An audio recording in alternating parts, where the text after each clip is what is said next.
Dudantes, buenas noches. Este es mi diván personal. El Canal 11 me regala semanalmente para tratar algunos de los temas que me angustian. Miguel, ¿cómo estás? Magdala, Excel, gusto en saludarles. Muy Hola, bien, Abraham. Bueno, pues déjenme buenas comenzar noches. con un testimonio en primera persona.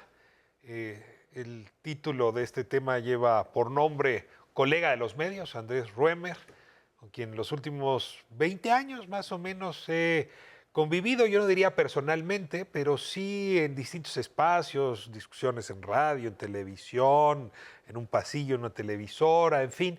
Y la verdad, en ningún momento, tengo que decirlo, en ningún momento hubo sensibilidad, un sensor, una alarma que me llevara a suponer que había ahí un individuo que luego iba a ser acusado por depredación sexual. Y déjenme utilizar el término porque ese es el que pues la unidad de género en TV Azteca mencionó, un depredador sexual. Yo me pregunto, ¿qué hace falta en un espacio laboral para que esa sensibilidad se tenga? En efecto, hay una televisora que decide abrir su unidad de género. Es una buena noticia porque en efecto permite alertas tempranas. En esta unidad se presenta una queja por alguien que no es empleada, y hablo de una de las víctimas, de Itzel, que no es, trabaja para esa empresa, pero ahí presenta la queja. Y ahí se hace una investigación donde incluso acuden cuerpos, digamos, de reflexión, de análisis externos a la propia unidad de género.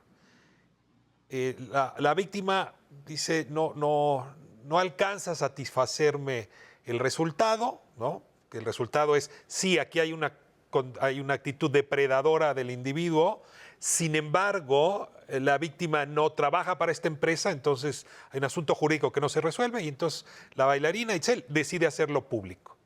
Y lo interesante es el regreso de Andrés Ruemer el domingo con un video donde dice dos cosas, ¿no? La primera es que en realidad él está siendo víctima de otros varones que han utilizado la unidad de género para atacarlo y destruirlo. Y segundo, exhibe una conversación que deja a la víctima no muy bien situada para continuar la lucha, es decir, donde hay una suerte de complicidad entre la víctima y Ruemer que no se alcanza uno a explicar y que si no hubiera otros casos que inmediatamente empezaron a surgir, quizá ahí hubiera muerto. Creo que el propio caso nos arroja varias aristas que me ameritan una reflexión de parte de ustedes, más allá, digamos, del discurso fuerte alrededor de la lucha contra este tipo de violencia.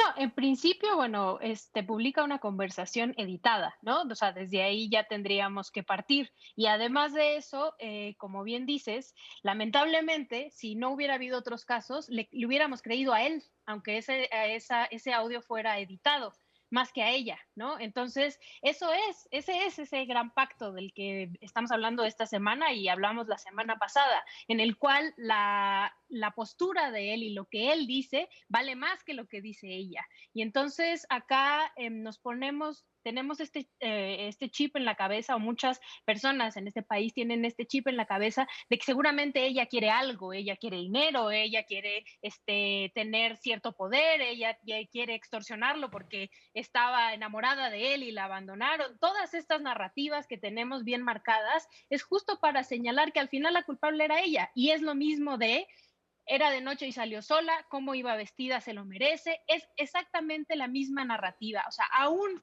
cuando fueran pareja, aún cuando fueran esposos, y ella dice no, eso es una violación. O sea, y eso es un acoso y eso es un abuso. Aun cuando ella hubiera tenido hijos con él y hubiera tenido una vida feliz, en un momento él decide que quiere tener relaciones sexuales con ella en contra de su voluntad, eso es una violación, aunque sea su esposa, aunque sea su pareja. Y el problema es justo ese, que demeritamos lo que denuncia la mujer por creerle al hombre. Yo nada más digo, para dejarle tiempo a mis compañeros y compañera, la verdad les mandaría toda mi solidaridad y cariño a las víctimas que están denunciando a Andrés Ruemer, porque como bien dices, es algo que tiene muchos años y son muchísimas mujeres las que están saliendo a decir yo también. Entonces tenemos que salir a decir yo te creo, yo también te creo, ¿no? Para que ellas se sientan arropadas y realmente ellas puedan obtener justicia. Sí, yo totalmente de acuerdo con lo que comenta Ishel y creo que tomando este caso en particular y ligándolo a sus antecedentes del Me Too, ¿no? Hace 2 años cuando las personas decían, es que son denuncias públicas, es que por qué no dan sus nombres, es que si quieren señalar a alguien, entonces que lo hagan en los espacios correspondientes, las redes sociales no lo son. Bueno, esta es una continuación de ese evento donde hay personas, hay mujeres con nombres y apellido que están diciendo esta conducta se replicó en 1, 2, 3, hasta 6 casos. Y yo creo, como decía Ishel, que tenemos metida en la piel, en la epidermis, un montón de frases para justificar por qué un hombre puede ser violento con una mujer o por qué la mujer buscó y es su escarnio la violencia a la que fue víctima. Pero desde el Me Too yo lo llevo pensando que estamos tan cimbrados por el Me Too y por estas denuncias, porque le pegan a este tipo de hombres que pertenecen a la clase media, media alta, a los intelectuales, a los que en teoría tendrían que ser aliados, y que nos damos cuenta allí cómo el machismo y cómo la violencia es una cuestión estructural, porque no tiene que ver ni con la clase social, ni con el acceso a educación y a otro tipo de ideas, sino que hay también depredación en este tipo de hombres que nosotros pensábamos o que se han abanderado en el discurso de los aliados o de los progresistas. Y creo que este caso en específico lo representa. Es una constante revisión, la que se tiene que hacer diario de todas las acciones y todas las actividades que tenemos para lograr erradicar la violencia de la cual todos y todas somos víctimas, en palabras de Rita Segato. Yo confieso que no conozco los detalles más precisos del caso. Lo que conozco es lo que ha trascendido públicamente y lo que ha recuperado la prensa y las propias redes de Andrés Ruemer. Pero me centro en dos cosas que me parecen centrales. La primera es la tensión entre conductas que nos parecen reprochables porque así están tipificadas en el Código Penal y conductas que nos tienen que parecer inaceptables porque están fuera del código de ética con el que nos queremos relacionar socialmente. Déjame poner un ejemplo muy sencillo. Nadie aceptaría que si un niño se acerca a vender flores y alguien está comiendo en un restaurante, se le empujara al niño. Todo el mundo se escandalizaría. Y si yo voy al Código Penal, probablemente no encuentre nada que lo tipifique específicamente. Necesitamos ese nivel de reacción social, de irritación frente a las conductas que se están señalando.